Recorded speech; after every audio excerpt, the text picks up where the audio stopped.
Hi there, thanks for stopping by. Today I want to share with you several freezer tip ideas that will help cut back on your grocery bill, which is something we could all use help with right now.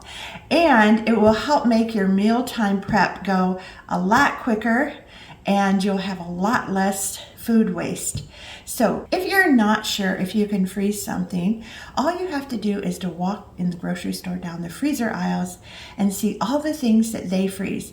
And if they can do it, you can do it. You just have to figure out the best way to do it so that it preserves your food. We'll go ahead and get started with some ideas that I have for you that will be helpful. So you're going to want to follow along. Let's get started.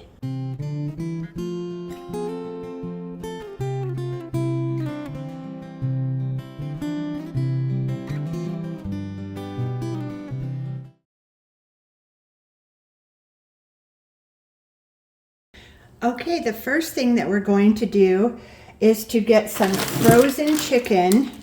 It may seem silly that we're getting something ready for the freezer and we're using something frozen, but believe me, this will help cut down on your time. We're going to put this frozen chicken directly into the Instapot and we're going to cook it for 25 minutes and then we're going to shred it or cut it up and put it back in the freezer. And we're going to put it into meal size bags or containers. So then your chicken is all ready, and it only takes just a little time right now to get it ready. And so as soon as you get home from the grocery store, you can plop it in your Instapot. You can also cook it on the stove if you don't have an Instapot or don't want to use it. We'll go ahead and get started here.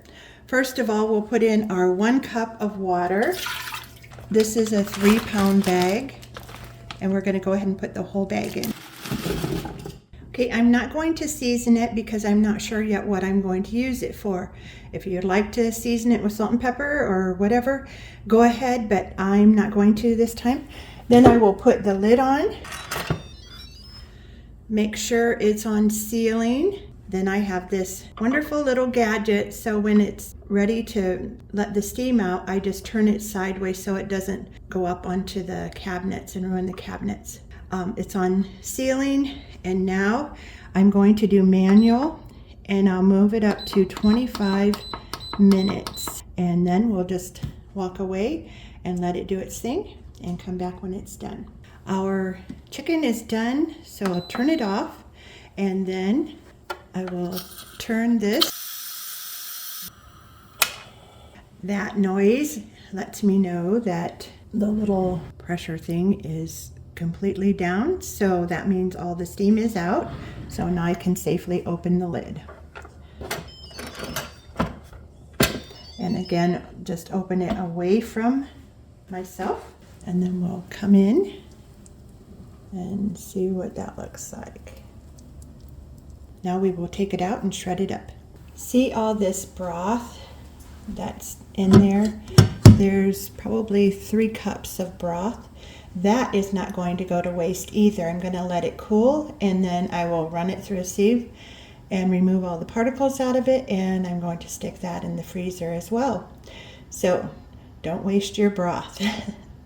Or if you have those containers that you're not going to use all of, and it sits in the fridge for a while and then you're not sure if it's still good, a pointer would be as soon as you use it. If you don't have plans for the rest of it right away, just stick it in a freezer bag or container and put it in the freezer. Okay, I'm going to shred it in the stand mixer with the paddle attachment. You can actually just do it with forks or whatever, but as I've told you before, I have arthritis, and things like this just make my life a lot easier. Okay, look how nice that has shredded. So now I'll put them in my freezer bags. Okay, I'm sure you know this, but before you put something in a freezer bag, you should always mark it with what's in there. I have the product and the date. So sometimes something's in the freezer and you think, I won't forget what that is. And then a couple months later, you're not sure exactly what it is. And also, you may have used these already, but they're holders for the bags. You can use quart size bags or gallon size. Just move it down if you're using quart.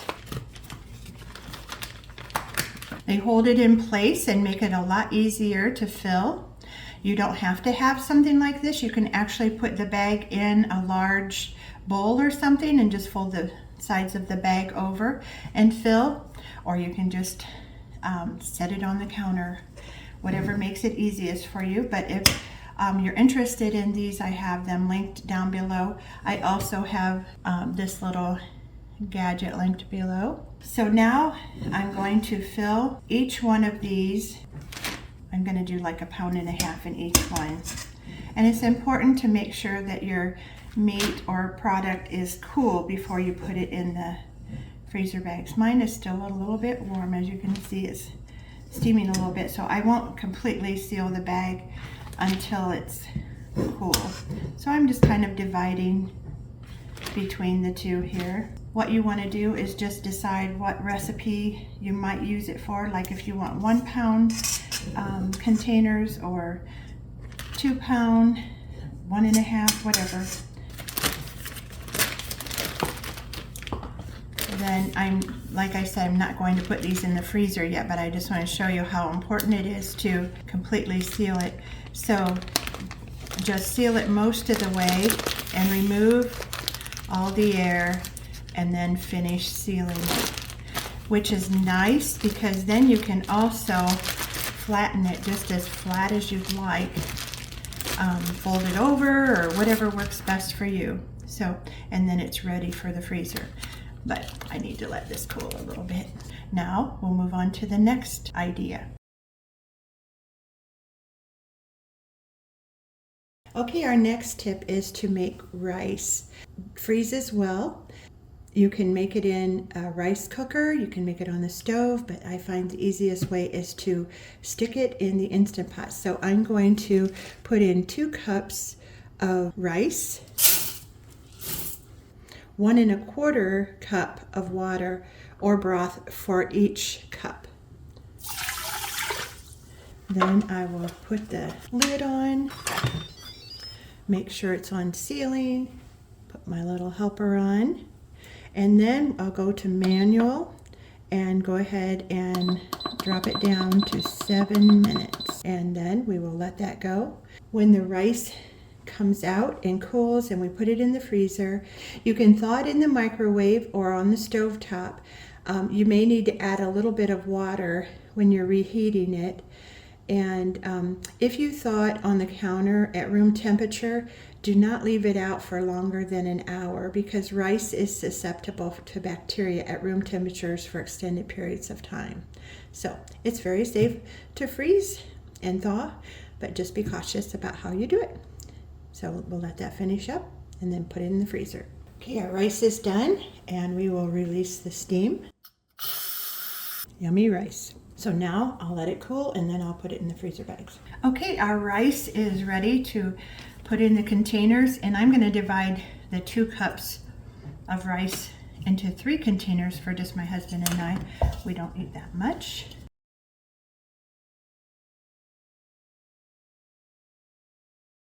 Now notice that these are not freezer bags.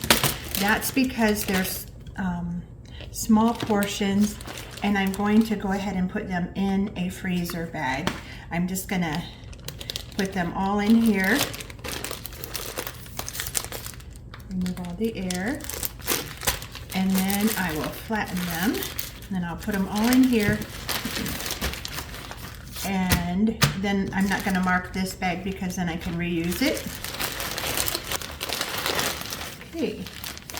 Then I will also seal this one, getting as much of the air out as possible. Okay. And that's ready for the freezer. We'll go on to the next tip. Okay, the next tip is to brown hamburger in the Instant Pot, and it's going to be frozen.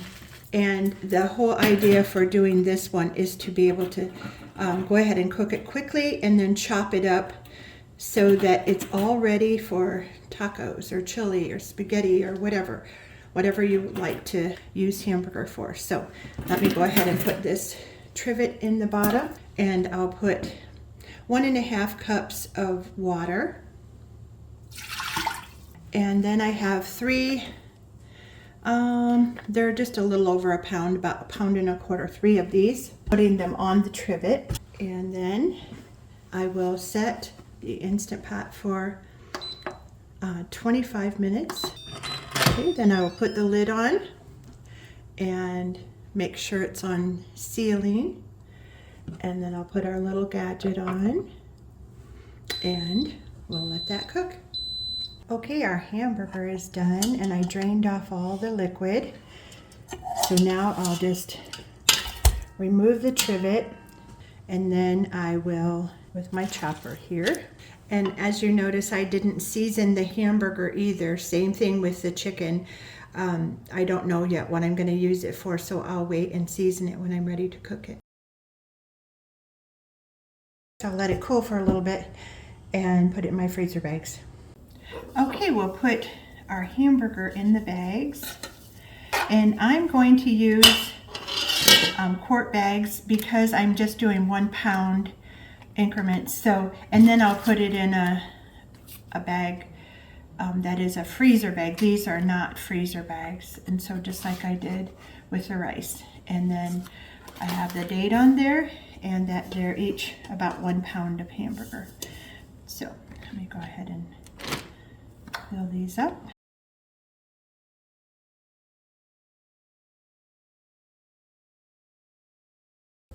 Okay, I'll just go ahead and fill these up, removing the air and flatten them. I'm not going to let that go to waste.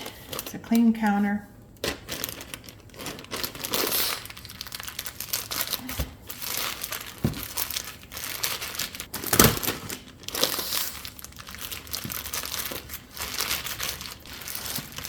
Okay, then 3 more meals, or at least part of the meal prepped.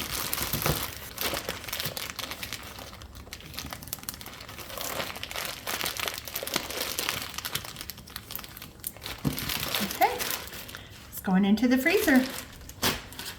Some other foods that you can freeze are when you have leftovers, like we do a lot of smoking meats. And so when we have leftover pulled pork, we put it in a Ziploc bag that is a freezer bag and remove the air, as much air as possible. And then we like to use it like on pork nachos, like we'll just put nachos down and put some pulled pork on it and some cheese and jalapenos or whatever, and bake it until the cheese is melted, and we have delicious pork nachos. So you can also just reheat it and make pork sandwiches. So that's one thing that we freeze all the time. We usually always have some in our freezer. But this one, I did not mark. I do happen to know what it is, but sometimes you go to your freezer and you're not even sure what something is because it's not marked. So that's a really important thing to do, is to mark what it is and the date that you put it in there. Most foods are good for at least 3 months, and most meats are good for even up to a year. So, and even if there's a little freezer burn on it, it's usually fine. Another thing, like this is a sloppy joe that I made, and I like to freeze things flat so that I have more space in my freezer. If you're limited with space in your freezer, this is a great idea to just make things as flat as possible to try to get them to fit. Also with my some leftover taco meat, and I've been using out of here for like taco salad. So this one is not, you can tell that I've opened it, so it's not flat like it was, but it's still fine. And I used this, I think it was about 7 months ago, and it still tastes fine. Some ham, whenever you have leftovers, just right away, as soon as they're cold, just divide it up and stick it in the freezer. It's better to divide things up in portion sizes or usable pieces that your family will use. You're more apt to use them quickly. So ham, leftover ham. I even saved the soup bone for soups and stews and that kind of thing. So those are great things to freeze. And vegetables, we like to, there's a local farmer here that has the best sweet corn, and so we like to get some corn and cut it off the cob and freeze it. Now most vegetables should be blanched, and blanching just means that you cook it for about 5 minutes and then quickly cool it in cold water or ice, and then as soon as it's dry, then you go ahead and stick it in the freezer. And so we love the corn that has been frozen, so we can enjoy that fresh corn year round. There are a couple vegetables that have a lot of water in them, such as lettuce and cucumbers. Those do not freeze well. You wouldn't want to freeze them, period. But like you can freeze spinach and kale. The best way to do it would be like to put it on a cookie sheet and then flash freeze. And flash freeze means just put it in the freezer until it's frozen, and then you can take it off and bag it into individual sizes or portions, and then refreeze it. So that's simply what flash freezing is. And fruits, same thing. You can wash and dry your fruits and then flash freeze them and then put them into bags for smoothies or desserts or whatever. A lot of fruits, some are still good to eat just fresh, like grapes and that kind of thing. But some fruits are a little different after they have been frozen, but they're still great in, like I said, smoothies or desserts, that kind of thing. So, and citrus can also be sliced up and frozen, and they're great for drinks. You can also freeze zest from citrus. So those are just some things that maybe you didn't realize. Another thing that you can freeze are dairy products. My mom used to freeze gallons of milk all the time. We had one of those great big chest freezers, and there was always milk in there. But the best thing to do would be to pour out a couple inches of the milk, and it will expand some when it freezes, and so you don't want the container to burst. So just pouring out a couple inches will help keep it from bursting. And then when you're ready to use it, just give it a good shake, and then it's fine. You wouldn't even notice that it was frozen. But you can also freeze cottage cheese, sour cream, and cream cheese.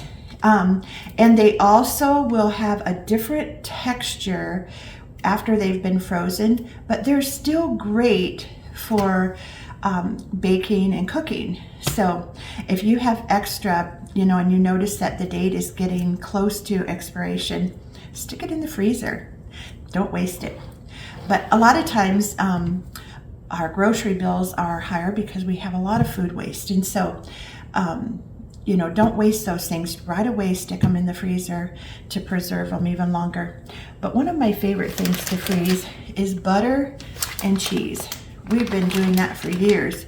And you can freeze shredded cheese. You can freeze your own shredded cheese. You can freeze block cheese. But block cheese will be a little drier and crumbly after it has been frozen. I think you could go ahead and slice it up and then stick it in the freezer and it would be fine. But for shredded cheese, you can go ahead and just take it right out and use it.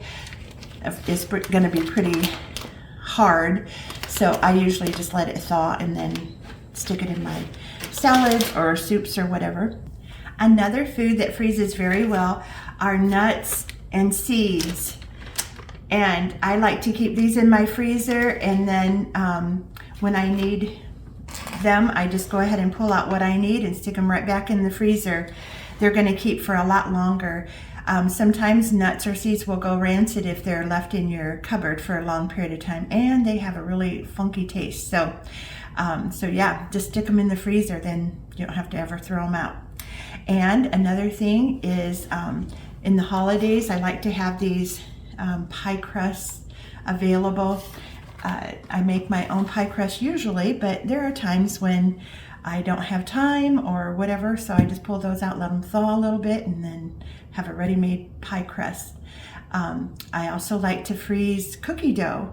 When you make a batch of cookies, just make an extra batch and then stick the cookie dough in the freezer, just the whole lot of it, or you can roll them into balls and then just put them on a cookie sheet and flash freeze them, stick them in a Ziploc bag or container, and then as you're hungry for cookies, just pull out a couple, or if those grandkids stop by, and you can bake up some really quick cookies for them. So just add a couple extra minutes if they're frozen, and then just bake as directed on your recipe. So that's an easy way to get some fresh cookies.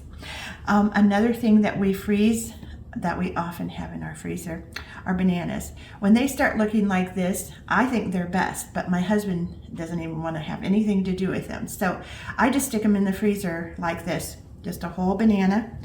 And this is what it will look like. It looks pretty disgusting, but I tell you what, those are so yummy in banana bread or cakes or anything, banana or smoothies.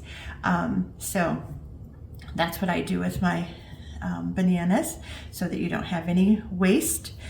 Those tend to go bad pretty fast. You can also freeze avocados. There's just so many things that you can freeze that you wouldn't normally think that you could. So I have some onions and peppers here that I've cut up. They were extra in the fridge, and I know we're going to be pretty busy the next few days, so I'm going to go ahead and bag them up. I'm going to put them in just a storage bag, and then I will put them in a freezer bag, and that way I can just take them out as a portion that would be enough for a casserole or a soup or whatever, and it's all ready to go. So I hope that you have gotten some good tips that will be helpful for you and your family, and I appreciate your ideas too. So please comment below if you have other freezer tips that maybe we didn't cover. I know there's so much more that we didn't cover, but don't be afraid to freeze anything that you can see in the grocery store aisle. Breads, anything like that can be frozen. Just make sure that they're protected. Double bag them if you have to make sure that they're nice and fresh. So please like and subscribe to the channel, and come back again for more videos, and we'll see you soon. Bye now.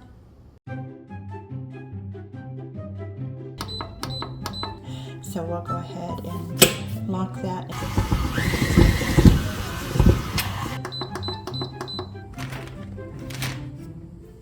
And then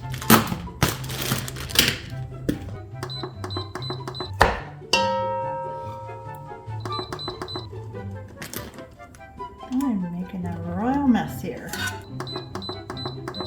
You can